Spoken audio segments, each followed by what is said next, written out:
নিশা নূর নামটা দীপিকা পাডুকোন, আলিয়া ভাট বা ক্যাটরিনা কাইফের মতো এতটা জনপ্রিয় নয়, কিন্তু তিনি ছিলেন একসময়ের পর্দা কাঁপানো একজন নায়িকা। তিনি এতটাই জনপ্রিয় ছিলেন যে সুপারস্টার রজনীকান্ত ও কমল হাসান তার সঙ্গে কাজ করতে চাইত।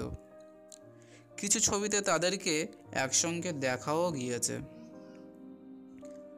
নিশা নূরের অভিনীত কিছু ছবি হলো Tik Tik Tik, Kalyana Agathigal, I are the great.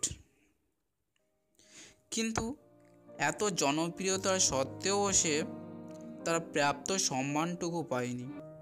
বলা হয় এক প্রডিউসার তার সঙ্গে ধোঁকা দিয়ে বেশ্যাবৃত্তিতে নামিয়ে আনেন।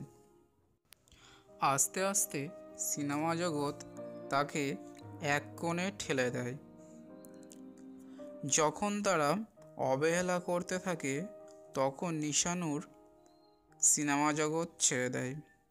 পরিস্থিতি আস্তে আস্তে খারাপ হতে থাকে, শুরু হয় আর্থিক অনটন।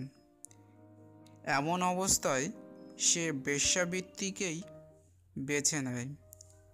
এমনও বলা হয় যে কাস্টমারের সঙ্গে তাকে রাস্তায় দরাদরি করতেও দেখা গিয়েছে। একাধিক পুরুষের সঙ্গে শারীরিকভাবে মিলিত হওয়ায় তার শরীরে বাসা বাঁধে এইডস।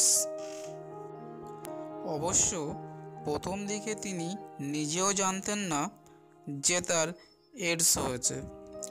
তামিলনাড়ুর একটি হাসপাতালে তাকে পরীক্ষা নিরীক্ষার পর তা বোঝা যায় যে তিনি এইডসে আক্রান্ত।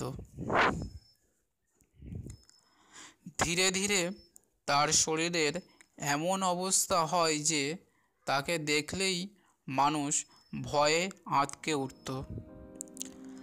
তার মুখ দেখে তাকে চেনার কোনো উপায় ছিল না। তার মৃত্যু হয় 1907 সালে। বলা হয় যে তার মৃত্যুর সময় তার পাশে পিঁপড়ে ও কীটপতঙ্গ ছাড়া কিছুই ছিল না। তো বন্ধুরা, কেমন লাগলো ভিডিওটি? ভালো লাগলে অবশ্যই সাবস্ক্রাইব করবেন। সাবস্ক্রাইব একেবারে ফ্রি, আর লাইক ও কমেন্ট